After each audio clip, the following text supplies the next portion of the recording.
नमस्कार, छायाज रेसिपीजमध्ये आज आपण भरपूर भाज्या आणि गव्हाच्या पिठापासून मस्त असा नाश्ता बनवतो आहे जो मुलांनासुद्धा खूप आवडेल. तर इथे मी फ्रीजमधून भाज्या घेतल्यात. सुरुवातीला पीठ मळून घेऊया. बाउलमध्ये मी 2 कप गव्हाचं पीठ काढून घेतलं आहे. चवीप्रमाणे यामध्ये मीठ घातलं आहे. यानंतर 2 चमचे तेल घालायचं आहे. तेल पिठामध्ये मिक्स करून घेतलं. आता यामध्ये पाणी घालून गोळा मळून घ्यायचा आहे. नेहमीच्या चपातीच्या पिठाप्रमाणेच हे मी मळून घेतलं.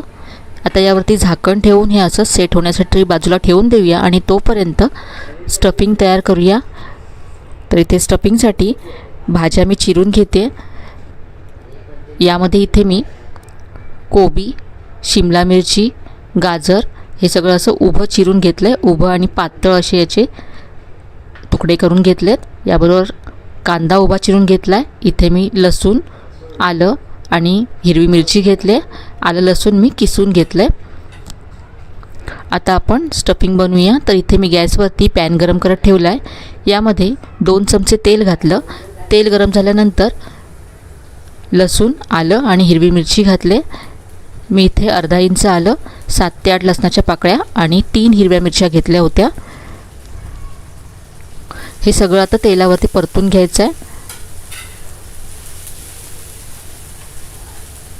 तर याचा कच्चापणा जाईपर्यंत मी हे परतून घेतलं. यानंतर यामध्ये भाज्या घालायच्या आहेत.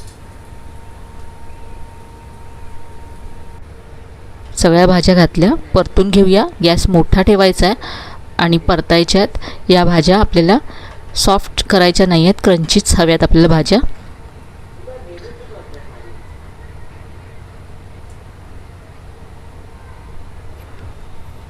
गॅस मोठा करून या भाज्या अशा 1 मिनिट मी परतून घेतल्या. आता यामध्ये अर्धा चमचा काळी मिरी घालायची आहे. जाडसर कुटून घेतले काळी मिरी इथे मी. आता यामध्ये सॉस घालूया. 2 चमचे यामध्ये मी टोमॅटो केचप घालते. 1 चमचा सोया सॉस घातला. यानंतर 1 मोठा चमचा इथे मी चिली सॉस घातला आहे आणि 1 चमचा विनेगर घातलं. हे आता सगळं आपण मिक्स करून घेऊया.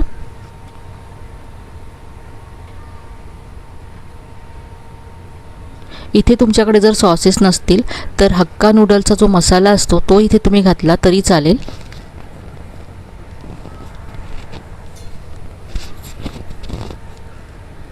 आता यामध्ये मी नूडल्स घालते, ज्या मी आधी शिजवून ठेवल्या होत्या. नूडल्स इथे ऑप्शनल आहेत. आता हे सगळं आपण छान असं एकत्र करून घेऊया. भाज्या, नूडल्स, सॉस सगळं छान असं एकत्र परतून घेतलं. यावरती मी चवीप्रमाणे मीठ घातलं आहे. सोया सॉसमध्ये सुद्धा मीठ असतं, त्यामुळे मीठ थोडंसं कमी घालायचं आहे. हे आपलं स्टफिंग तयार आहे. हे असंच सुद्धा खूप छान लागेल. असंच सुद्धा तुम्ही हे खाऊ शकता.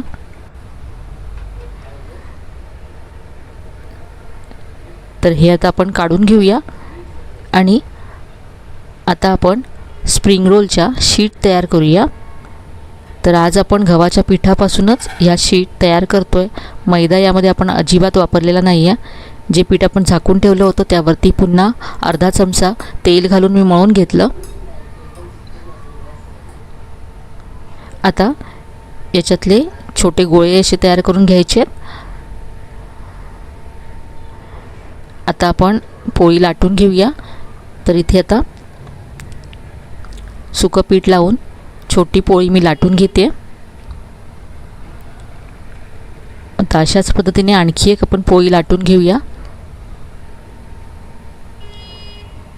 सारख्याच आकाराच्या या 2 पोळ्या लाटायच्या आहेत. तर ही आधीची पोळी थोडी छोटी आहे, तर मी तिला आणखी लाटून घेते.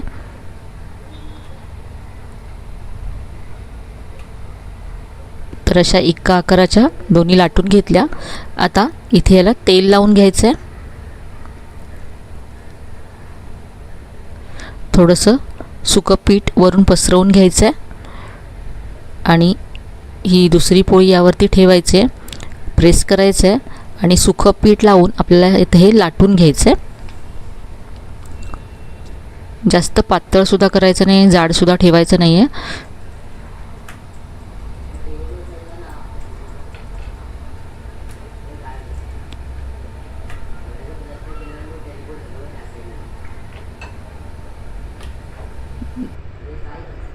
आता आपण हे भाजून घेऊया. तर गॅसवरती तवा गरम करत ठेवला आहे. जास्त आपल्याला ही पोळी भाजायची नाही आहे. साधारण 15 सेकंद एका बाजूने भाजल्यानंतर उलटून घ्यायची आणि दुसऱ्या बाजूनेही थोडीशी भाजून घ्यायची आहे.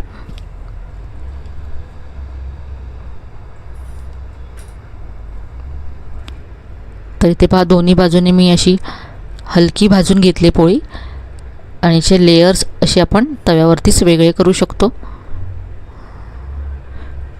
तर अशा पद्धतीने आपले 2 इथे स्प्रिंग रोलच्या शीट तयार होतील.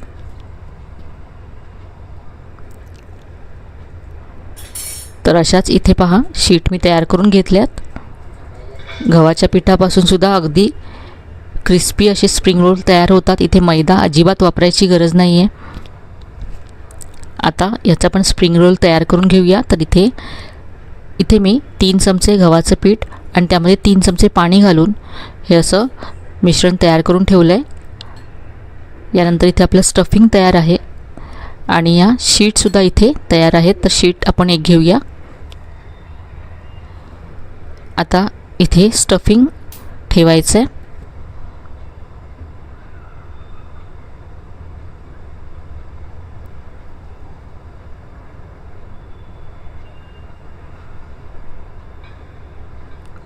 सगळीकडून जे आपण मिश्रण तयार केलं आहे गव्हाच्या पिठाचं ते लावून घ्यायचं आहे, म्हणजे तळताना रोल सुटणार नाही. आता दोन्ही बाजूने असं फोल्ड करायचं आहे आणि रोल करून घेऊया. तर इथे सुद्धा मी पीठ लावून घेतलं आणि असं याचा रोल तयार करून घ्यायचा आहे.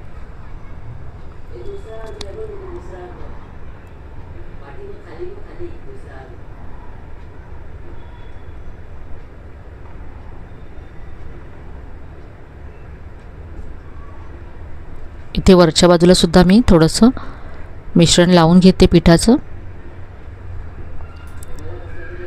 आणि हे चिटकवूया असं.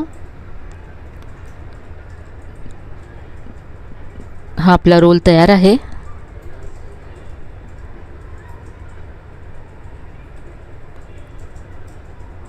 इथे आता मी आणखी एक रोल तयार करून दाखवते. शीटवरती स्टफिंग ठेवायचं आहे, सगळीकडून गव्हाच्या पिठाचं मिश्रण लावायचं आहे आणि असं दोन्ही बाजूने फोल्ड करून नंतर रोल करायचं आहे.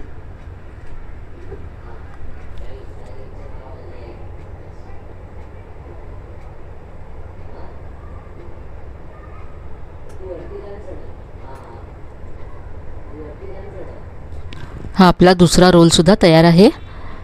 आता आपण हे फ्राय करूया. तर इथे कढईमध्ये तेल मी मीडियम असं गरम करून घेतलं आहे. यामध्ये स्प्रिंग रोल सोडायचे आहेत आणि मीडियम फ्लेमवरतीच आपल्याला हे क्रिस्पी होईपर्यंत फ्राय करून घ्यायचे आहेत.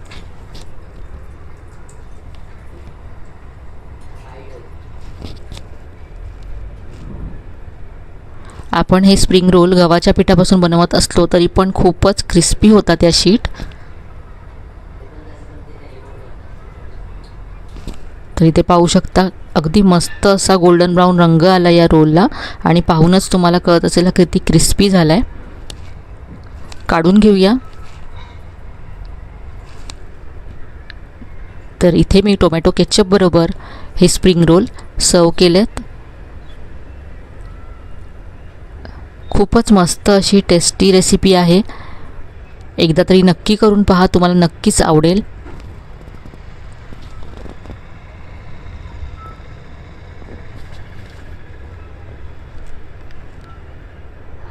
फ्राय करण्याआधी तुम्ही हे स्प्रिंग रोल स्टोअर करून एअरटाईट कंटेनरमध्ये स्टोअर करून फ्रीझरमध्ये सुद्धा हे ठेवू शकता आणि 2 ते 3 दिवस हे असे छान राहतील. जर तुम्ही स्टोअर करणार असाल तर त्याच्यामध्ये तुम्ही कांदा वापरू नका. इथे मी तुम्हाला एक स्प्रिंग रोल कट करून दाखवते. याचं स्टफिंग तुम्ही पाहू शकता. तर आजची ही रेसिपी तुम्हाला नक्कीच आवडली असेल. रेसिपी कशी वाटली कमेंटमध्ये कळवायला विसरू नका. रेसिपी आवडली असेल तर व्हिडिओला लाईक करा, शेअर करा. चॅनलला अजून सबस्क्राईब केलं नसेल तर नक्की सबस्क्राईब करा.